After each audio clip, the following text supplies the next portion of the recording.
Welcome to the podcast, Food Talks. I'm Dallas Townsend. I will be your host, and I act as the uninformed consumer asking a nutritionist all the questions that you have.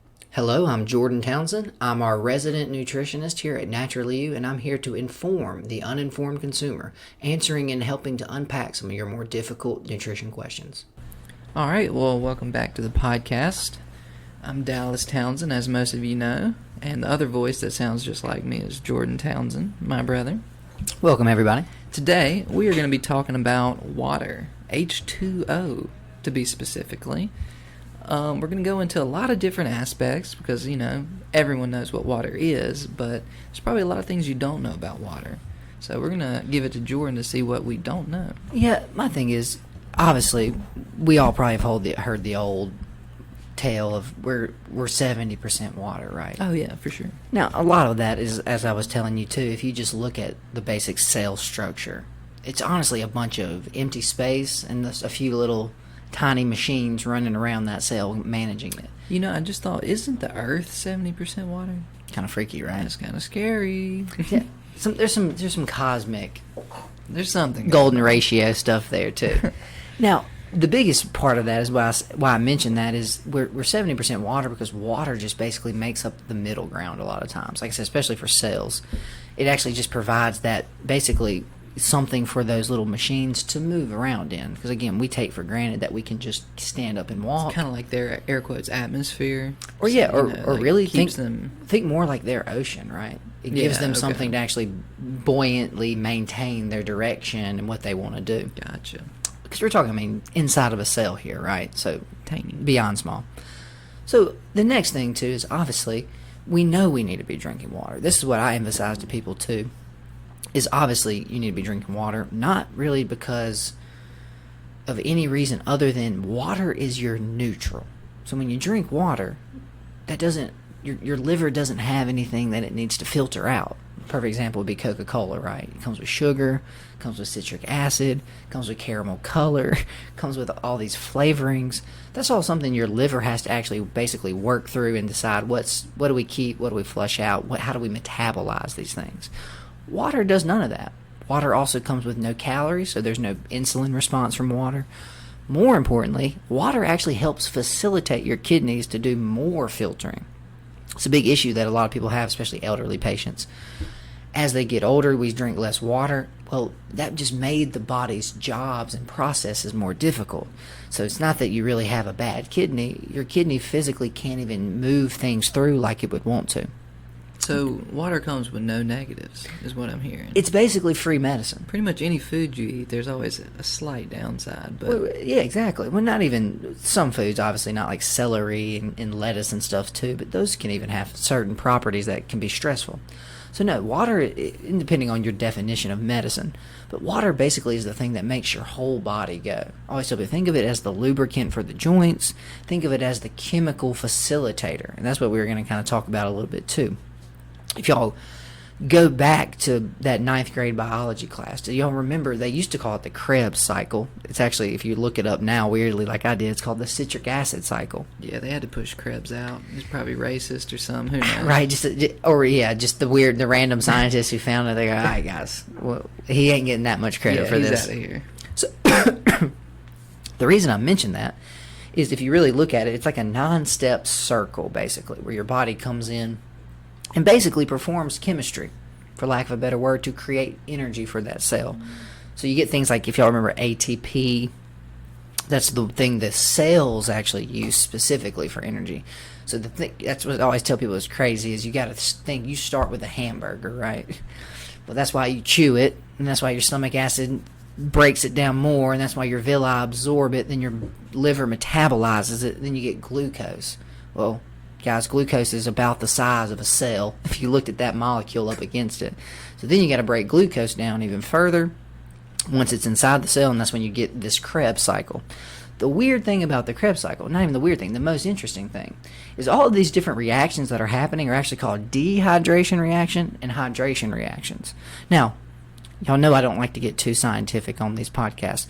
The reason I emphasize that is when your body's running this little multi-step scientific experiment, the byproduct ends up being water. More importantly, on those on the hydration reactions, water's your byproduct. On the dehydration reactions, your body actually uses water to facilitate it, meaning water actually gets absorbed and used, and you get another byproduct out the back. So that's what's interesting. Your body literally cannot run its normal processes without water. So you see why this is really getting important. Now that goes down to every cell: skin cells, hair cells, liver cells, eye cells. That's just how that mitochondria mechanism and stuff works. So that's really, more than anything, what you need to be drinking water for. Now, I'm sure you're probably thinking, what's next? Well, Jordan, there's like 9,000 brands of bottled water, right? Or should I be doing alkaline water? Or should I be doing spring water? Should I be doing filtered water? Should I be doing tap water? You know, I had a thought. More so today than ever, people don't appreciate water. And just the fact of all the different chemicals, elements in the entire universe that exist, water is just the best. And it's strangely simple too, Makes all right? this Hydrogen's the most common thing in the planet. Oxygen, I think, comes in at what, 6? Is that carbon? I think oxygen's 4. Carbon sounds like 6, but I don't know by heart. I think oxygen's 4, 7. It's right past it. So again, pretty stinking prominent. Yeah. Go ahead, no. And I know I think I may have mentioned this on the podcast before, but the girl I used to work with, who only drinks Dr. Pepper, like, does not drink water, doesn't like the taste of water. Just how do you get your body to the lack of dopamine is what she's saying, really. Everything that your cell is made of, your body rejects. And that's the thing, remember, there's water in Dr. Pepper. The problem is Don't tell her that. Your body has to work to get it out, and that takes energy. More importantly, that's running the machine. That's what people don't... The main thing we don't think about is this thing has a limited time, right? You only get so many miles on the car. So again, think about the person who fasts all day and drinks water versus the person who had a McGriddle. They had 3 Dr. Peppers. They had a pizza. They had 3 Twinkies. They had a piece of cake. It's like, hey man, that pancreas and that liver, those kidneys, have been working hard. Not just, a little maintenance here and there. They've been working hard since you woke up. So that's what a lot of people don't really realize. That's why I say water is free medicine. Not only does it facilitate everything, get everything exactly what it needs, it has no negative. There is nothing your body needs to do to water. It comes in the way it ends up being used, which is very rare. Other than like electrolytes and certain salts like that, you got to break that banana down to get potassium out. So before we get into the different types of Yeah. water that are on sale in America, when you drink water, why do you start to like not want it as compared to, I get a Coke and stuff, it's the sugar, but like sometimes, when you're really thirsty, you can just freaking chug that water. But sometimes it's very difficult to just really drink a 16-ounce bottle of water in one sitting. Well, you hit the nail on the head. You're not really thirsty. You're not really thirsty? Okay, I don't know if you're getting too saturated. No, there you go. Right. Okay. Again, we reach for all these other products, right? Gatorade, Mountain Dew, Coca-Cola, sweet tea. Well, those always taste good. But again, the reason, like you just said, go run around for 20, 30, 40 minutes, workout. You can chug a bottle of water like that. If you're just sitting in your office, you haven't sweated all day, you've used the bathroom maybe once, you take a sip of water, body goes, I'm good. What are you doing? I don't need you to just force this down, because if you do, I am going to have to start moving some stuff. Now, is it true that there's debate on how much water you should be drinking per day? Because some people go for like Debate's athletes a weird try to word. drink a gallon a morning before their workout or something. Well, debate's a weird word because they say the 8 glasses. 8 glasses is going to be like, we have this thing in nutrition called RDA, recommended daily allowance. We use that for vitamins, minerals, basically the amount we would like you to get every day. That's kind of what 8 glasses of water is. Now, as I just said, what are you doing? Are you someone who works inside so you never sweat? You just sit there all day. You're not going to need the same amount of water like you just said. I remember, perfect example, Curry, when he played football at Mississippi College.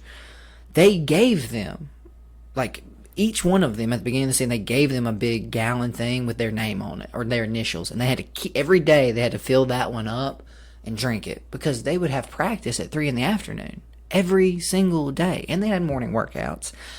and they're moving around. So their body, more importantly, when you're running that metabolic system, every one of those cells needs more water. So that's why I say a lot of this goes past like you're thirsty. Some of this goes to just helping the machine function more smoothly. So it's really weird in the sense there's not really a debate, but getting to a gallon, you're getting a little high. I've heard if you're for 95% of the population. Yeah, I've heard if you're thirsty, drink is like the recommendation. And again, if you're thirsty, drink some water. Water. Yeah. Because the problem is the other ones just taste good. So you will just sit there and drink Coke because it tastes good, not because you're actually thirsty. And more importantly, there's a flip side to that too. A lot of times what people interpret as thirst is actually a very weak hunger reflex. So they'll go to drink water and they'll not really feel good. They'll drink calories, they'll feel better. Yeah. Well, the body actually wants energy. It doesn't actually want water. So you drink water and goes, stop. Hey, dummy, no. There's not anything in there. Where you drink Coca-Cola or Gatorade, you go, I feel better. I'm thirsty. So yeah, a lot of times that's the body asking for something nutritionally, whether it be protein, whether it be vitamins or specific minerals or even fats. I guess until they made beer the first time, or maybe wine. I don't know which one came first. But The debate is beer because grains were around. We had grains first, then we had fruit so was cultivation. beer probably the first time the body ever experienced being able to drink calories? I mean, and that's a good question. They probably had some versions, though, of like sweetened fruit beverages, and you know what I mean? They probably dropped a blueberry the true in some water or something, exactly, or lemon in water. I was just about to say, think about when it was harvest time thousands of years ago. Let's go even further back past it, because you don't get beer until you get society, until you get large scale cultivation of one grain. Yeah, that's how we ended up with beer. And weirdly, they think beer started. They basically would chop the fields down. They think a huge rainstorm came. Well, they didn't get back out to the fields for 2 or 3 days. Some of those grains had been stored in buckets already. Well, the water sat there and let them start fermenting. And you can smell Who the person who was bold enough to drink that, I will never understand. Someone had to, but he didn't die, and he felt funny. More importantly, it had to come from the smell. Like they left it out there and they smelled like, that smells. But you ever smell something hard. fermenting? Yeah. It doesn't actually smell It doesn't smell pleasant. good, but it smells, and you're like, something's going on here. So here's the other side of that coin, though. Me and you say it doesn't smell pleasant. But imagine what they're smelling. That's true. There's no bathing regularly. There's no sewage. Is just you go far enough away from the city. That's pretty much our only Dig a requirement. hole. Yeah. So they probably kind of like the smell of it too. Now remember, alcohol got really strange, and especially in the medieval times. The River Thames in London was so polluted that that was at that point too. The river, that's why every major civilization has a river. You can just crap in it. You just pee straight in it. It goes away. The problem is, hey, no one can drink the water anymore. Why do you think the deltas were so fertile at the end of the river? Well, that's a different thing. That's flooding. Really, and human that feces. flooding, and it leads all that stuff from upriver on that too. The weird thing though was they actually had a point in England where no one drank anything other than beer. Beer was what people drank for breakfast, lunch, dinner because the alcohol kills the bacteria. So again, they didn't necessarily understand the science behind it, but that's why we had so much sickness and disease too. Remember, beer dehydrates you. Alcohol is actually a diuretic. It makes you pee more, causing your body to actually lose a lot of its electrolytes, and more importantly, its actual fluid. So you're drinking more of something that actually dehydrates you. So it's a very vicious cycle. I wanted to ask you about Gatorade before we get into the different types of waters, because we mentioned that, and I know that's it's pitched as a big sports It's got drink. what water doesn't, right? Yeah, I mean, they sell it in Kroger under sports drink, which I know if you're trying to get energy and the sodium in it, it's supposed to be good for you, right? And they say it's more than sodium. They call them electrolytes. And electrolytes are all the minerals: phosphorus, calcium, magnesium, potassium. Gotcha. So yeah, that's the thing too. Is just we call them salts, and we think of sodium chloride. But weirdly, any metal is technically considered a salt. Copper is considered a salt because of the way it actually presents in nature. That's a whole other thing. Okay. We're getting into chemical classification. You got gases, you got salts, all that type of stuff. We digress. So the problem with Gatorade is if you look at Gatorade, there's about a pinch of salt and about 2 tablespoons, or actually 2 cups worth of sugar. It's like 24 grams in like a typical one. It's a lot. So yeah, look how much salt is on there. It's the very last ingredient. So the problem with Gatorade is not the idea is sound. The execution is completely missed, because biggest issue with Gatorade is when you drink a bunch of sugar, your body actually has to pull water out of the cells and put it into the colon to try to offset that sugar balance. And we'll get into that too, which is the salt water balance is actually the more important side of hydration than just water by itself. So you wouldn't recommend, if you're playing a football game, halftime, no. you can grab a Gatorade and chug it to refuel for the second half. Yeah, and even these liquid IVs, some of them can be a little too high sugar, but like the ones I use, the liquid IVs that I do are usually between 6 and 8 grams. I mean, all your body really needs is the water from the Gatorade, right? I mean, I know the sugar could give you energy, though. So this is the other issue. A lot of times we use things like filtered water. Well, filtered water actually sometimes, especially reverse osmosis, takes too much of the good stuff out. So you get what's called pure water, and it actually doesn't taste very good. It's kind of... Doesn't have any of the minerals in it or anything. Yeah, it doesn't taste good at all. That's what a lot of people... That's why, like, Dasani re-adds salt for taste. I bet a bunch of people probably don't understand that their water isn't just actual H2O molecules. It's generally a little magnesium, a little calcium, and a little phosphorus. But isn't that just... Is that for taste and health? Or is that That's just how water both, or comes, and that's how water is supposed to be. just when you get it out of the ground or whatever? So that's what it actually leads us. So again, just to real quick, the biggest problem with Gatorade and why it can be beneficial, but it's not really doing what you want, is in the perfect example is halftime. Well, Dallas, if you've played football, your muscles need that sugar and that quick energy, since you're about to literally go play another 30 minutes of football, basically. So that's why a lot of times Gatorade can be more beneficial, because you're getting some actual calories as well as some stuff to help hydrate you. The issue is people who are drinking Gatorade. They're drinking it at their office. Yeah. Or they're drinking it on the golf course. Or they send their kids to school and Yeah, they drink pack one it in every their day at lunch. lunch. It's not a sports drink anymore. Now you're just, again, like you just said, you're just drinking sugar water, thinking you're somehow doing better. Yeah. You're not really. Now there is a little bit less sugar in Gatorade, but that's because it's usually not as acidic as stuff like soft drinks are. That's the thing. It always freaks me out. There are 35 grams of sugar in a 12-ounce Coke. There's, I think, 24 to 30 grams of sugar in a 20-ounce Gatorade. So again, insanity. You're getting a pile of sugar. Now here's the other scary part. Sugar actually gets absorbed differently than a lot of other things. It competes with electrolytes for absorption. So a lot of times if you have sugar and those good salts, guess who wins the race? Sugar. It's also a volume thing too, right? There's 1,000 sugar ions and there's like 12 electrolytes. Again, who wins? Well, there's just way more of this one, so they're more likely to actually get absorbed. So it's weird. A lot of these different things, there's a thing about how much, we talked about this before. It's called bioavailability. There might be 6,000 milligrams of vitamin C in this tablet.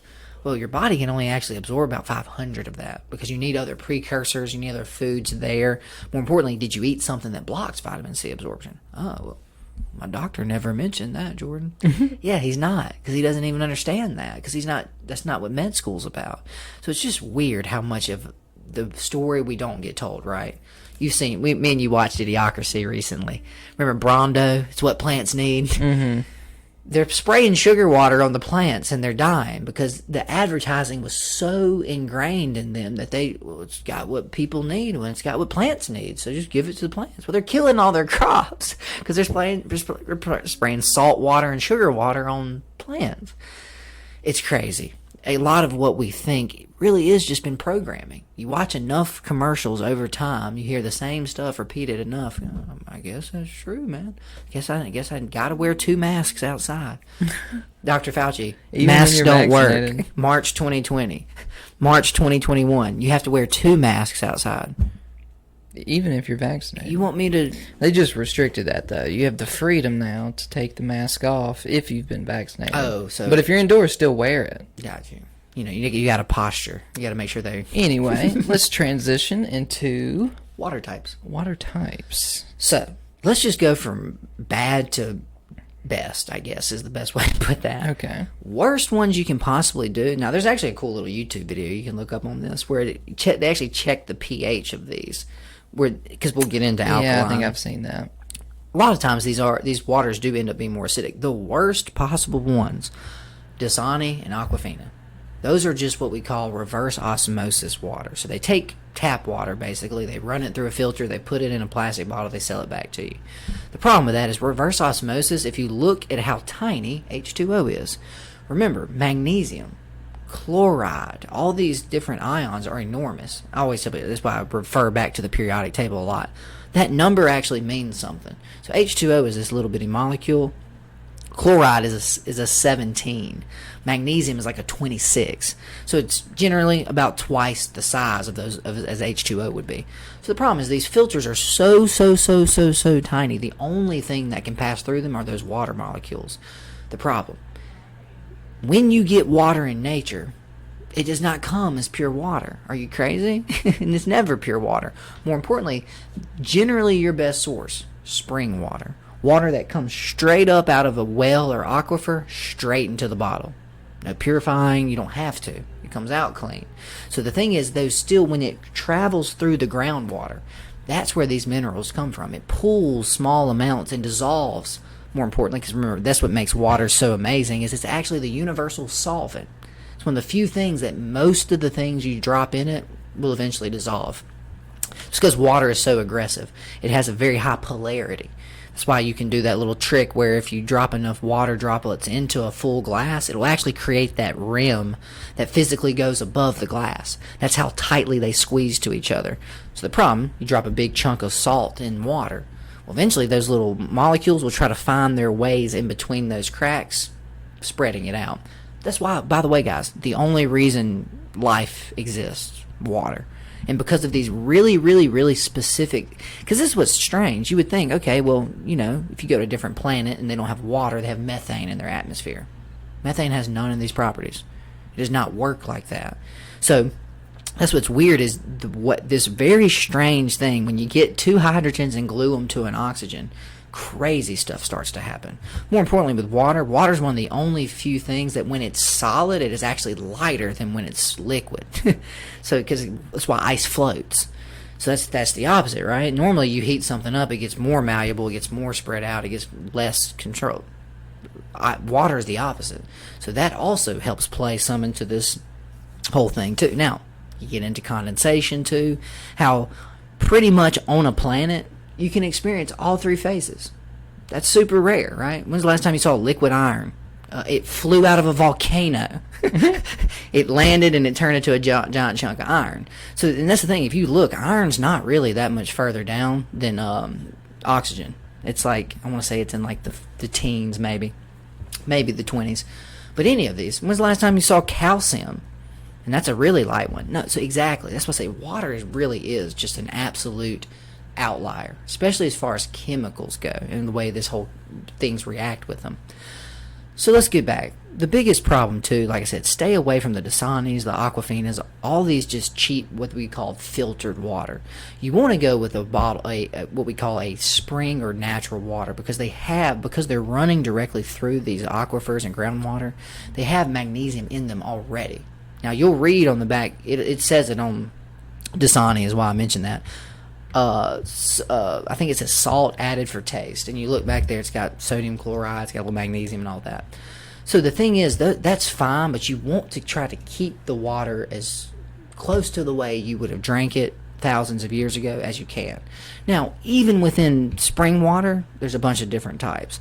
I use Ozarka. Now, I don't really like it because it's a Nestle product, as much as that hates me. They're stealing a lot of our water. Just go look that up. That's a whole other thing.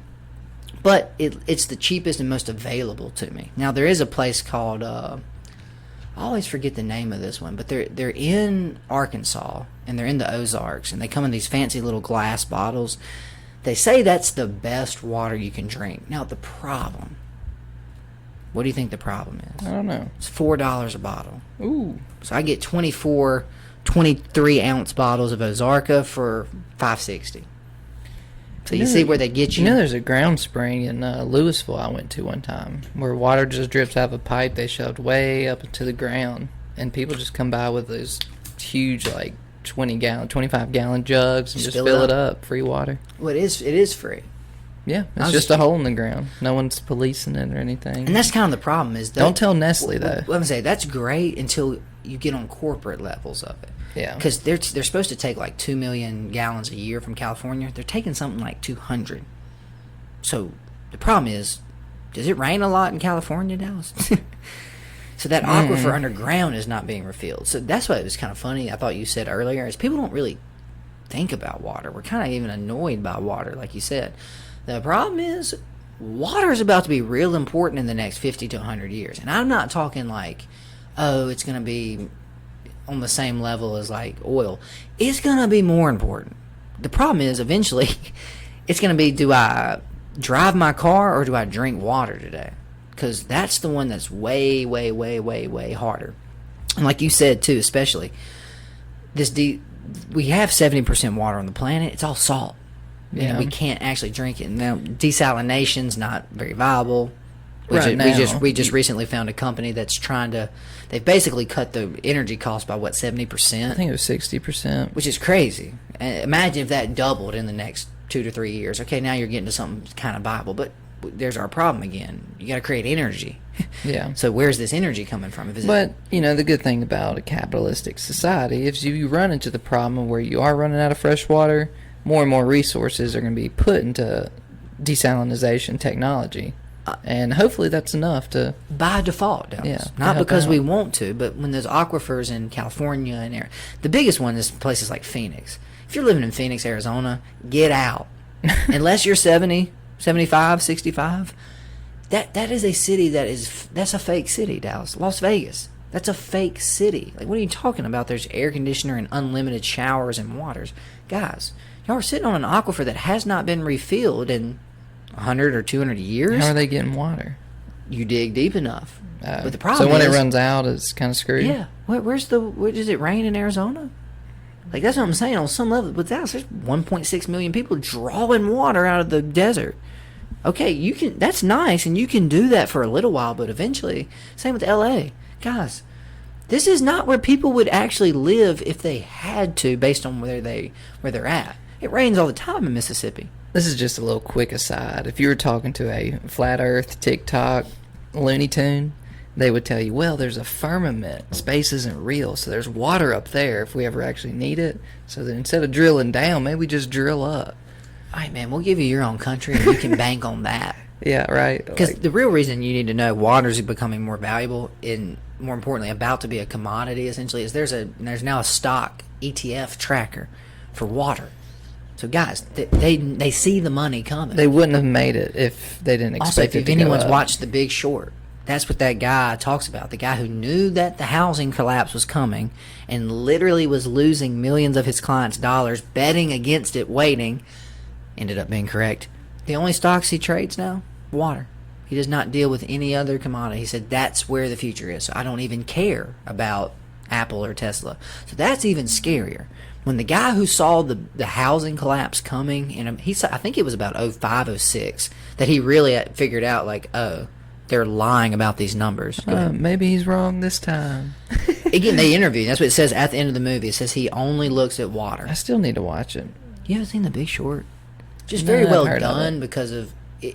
Also has Steve Carell in it, so it's a great movie. But no, that just tells you where all of this is going.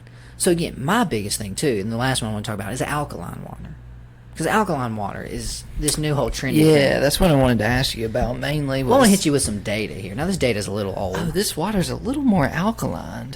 So It's again, good for you. I think this is from like 2017. Yeah. It says from being about a $47 million business in 2014, it went to $427 million in 2017. It was projected to be $687 million by 2018. Hell, we're in 2021. It's probably about $1 billion, to be fair. I went to Costco, right? Costco has their own alkaline water. So let's talk about alkaline water real quick here for a second, guys. First thing you need to know is when you drink water, how do you drink water, Dallas? Through your mouth. So your mouth connects to your esophagus, which dumps directly into your what? Your stomach of like all the acid and stuff. So right? yeah, I was just about to say, what do we call that thing in your stomach that breaks down food? Acid. So if you remember the pH scale, you have acids and you have bases. This is very important for chemistry because acids and bases a lot of times interact pretty violently with each other. But more importantly, you need certain ones to do certain experiments. Perfect example, sodium bicarbonate or baking soda. It's a very common base, really easy to use. You ever made a volcano with it? I've seen them made. I never got the chance to actually do it. Well, that one's actually, you pour vinegar, which happens to be what? Acidic. Into it, they react violently. There you go. So, the biggest problem with alkaline water is you're taking your hard work to get this water alkaline, you're pouring it into probably the most acidic part of your entire body. More importantly, when you look at the body actually maintains a very, very, very narrow band of what we even call, it's not even actually alkaline or basic. It's actually right about 7, which is the dead middle. 1's the strongest acid, 14 is the strongest base. Your body sits between 7 and 7.4. Any deviation from that, you actually can't run the blood chemistry that you're supposed to. More importantly, if you actually got to a pH of 8, you die. That's Ouch. it. It's over. So that's where this gets real strange. Your body spends pretty much all of its waking time and energy keeping your pH perfectly balanced. Now, the alkaline water crowd, they want to talk about the gut. They want to talk about making the body more alkaline overall instead of more acidic overall. And you can even look this up on your own time. There's a lot of acidic foods, wheats, sugars, corns, grains, those types of things. A lot of alkaline foods, Brussels sprouts, broccoli, those types of things. The foods you would imagine, right? So that's where this is really thick. To me, alkaline water was a misguided attempt. They're trying to get the body more alkaline overall, but your water's not going to do that simply because of what it has to go through before it gets to the rest of the body.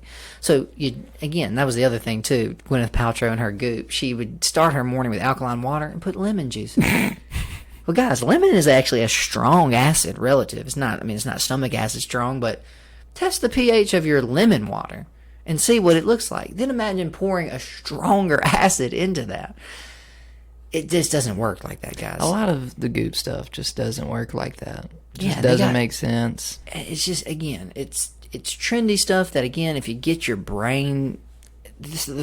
my client actually told me about this yesterday. There's a great book you should read called You're the Placebo Effect. It has over 100 clinical examples of the placebo effect in action. My favorite one was they gave people a sugar pill, told them it was a sugar pill, but told them that it might help lower their blood pressure. Half the people had lower blood pressure, Dallas, and asked if they could stay on the pill because it helped their blood pressure. I'm sorry. I just like the taste. What? So that's why we have to do double-blind, placebo-controlled trials, because that's how powerful your brain actually is. And that's what this really should turn into, as a whole other podcast. How powerful is your brain then? And we can get in, and I would actually love to talk about that, because you can go into Wim Hof, you can go into all these other people who've really kind of figured out how to tap into the nervous system. But moral of the story, all I really want you focusing on is I want you drinking more water. The good recommendation I would say is get good, clean spring water. Try to get one that's, if it's not in plastic, great. If it is, welcome to 2021. The big thing you want to do more than anything is, you asked about amounts. So a good rule of thumb is, I always tell people, shoot for half of your body weight in ounces. So a lot of times you can do that in kilograms, you can do that in pounds.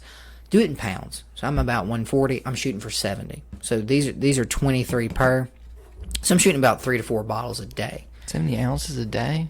Yeah. I need to get my water intake up. And there's most I think people's I drink problem. like 2 bottles a day. Max, right? Now, most average Americans about 205, 220. So now you're looking at about 110 fluid ounces. So that's what I'm saying, yeah. Let's say I upped it.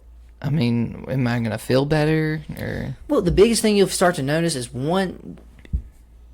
first thing you'll notice, your pee will actually be crystal clear. I was going to say, if you got really yellow urine, not good. Not that it's not good. Body had to actually, those are metabolites. That's urea. That's other byproducts of breakdown and filter and processing. For example, when I drink just coffee and water and I pee, it's literally the color of this table. It's like white clear. That's because the body says there's not really anything breaking down in there. So you want to try to do that. Now, I try to tell you, the more water you can get, the better. But like you just said, you start drinking a lot of water, it will stop you cold in your tracks, because the body goes, hey, I don't need you flushing me with all this water if I don't have the salt. So that's the last little piece of hydration, is if you don't have the proper salt balance. Because I see this all the time. I've had people that I tested before. They cut grass for a living. They come in and say, Jordan, their dehydration point will actually show up. They said, Jordan, I drink a gallon of water a day. That's great. How much salt do you eat? They just kind of look at me like, what do you mean? Well, if you're getting that filtered gallon of water, remember, got to get back to ninth grade biology. Osmosis.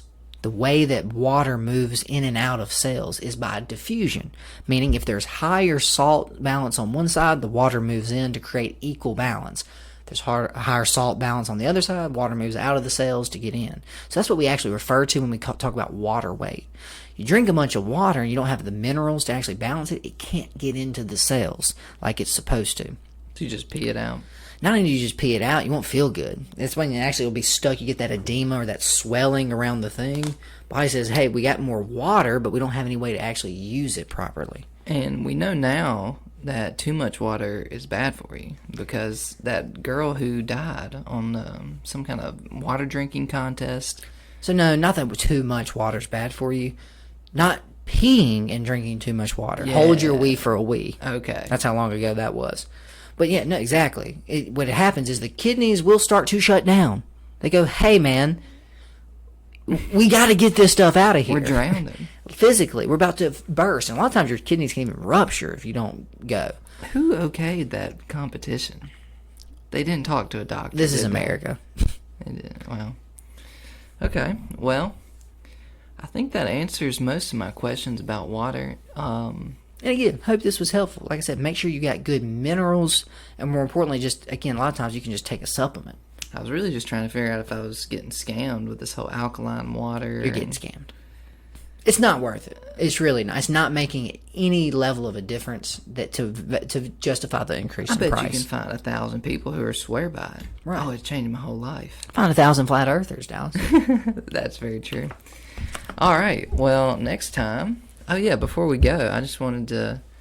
I think we mentioned in some of the other podcasts that I was doing that detox diet starting April 1st. It's April 28th. How's it feel to be on the other We're side? almost done, and I've lost 12 pounds, almost 13. I'm going to work out this afternoon, so maybe 13 by the time this thing is over, but it's pretty good. People ask me how I feel, and I'll be honest with you.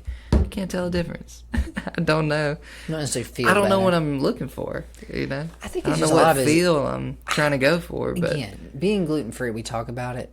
It keeps us from eating super crappy, right? I mean, are we perfect eaters? No. But me and you cannot go to Wendy's, it just Dallas. makes me wonder how bad other people are feeling when they ask me, like, oh, you lost 13 pounds, you feel good? Like, But Dallas, I don't Sonic feel is much their different. Sonic is their breakfast every morning. oof. You know what I mean? And then they they pick up a burger from Wendy's on the way home. So like, that's what you don't understand is your plateau level, your normal is so much higher just because we cannot go get donuts because we feel like we want donuts, or eat a whole thing of cinnamon rolls because I want cinnamon rolls. Wouldn't that be a good, fun, nice life, at least for a little bit?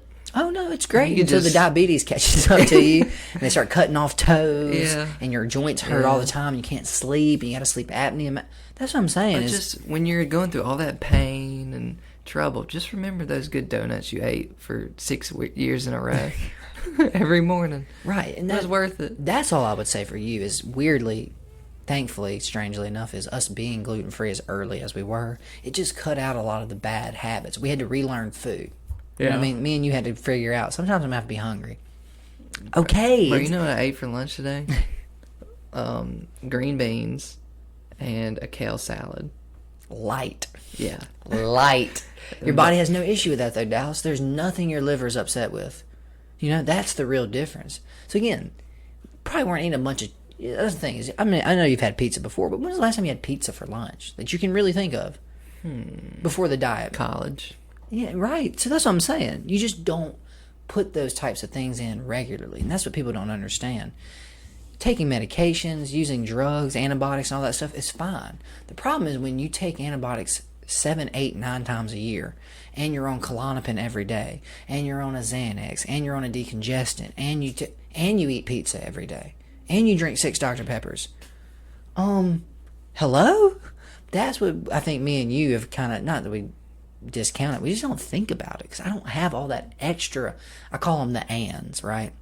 It's that you do this, and you do that, and you do this, and you don't work out, and you never drink water. And you still don't. Do I need to keep going, or do you think you understand why you don't feel good? That's what's so crazy about this, is it really is the thing right in front of them. But my mom always got me a sausage and biscuit from the gas station every morning, Dallas. That's what I eat for breakfast. People will do all those things, have all these cigarettes, all this stuff, and then see an article that maybe eggs are bad for you, and then just like, well, I got to cut out eggs. Or I heard wine can help with heart disease. I'm drinking 3 bottles of wine a day now. How did you get that from that article? It can possibly help. I'm an alcoholic now. Right. I'm in. All right. Well, it's been good. We will catch you next time. I like possibly talking about the brain, but I think we might have some other ones lined up before that. But for sure. We'll get into that. Again, power of the brain would be a whole one to just get into down the road. All right. We'll catch you next time. Take it easy, folks.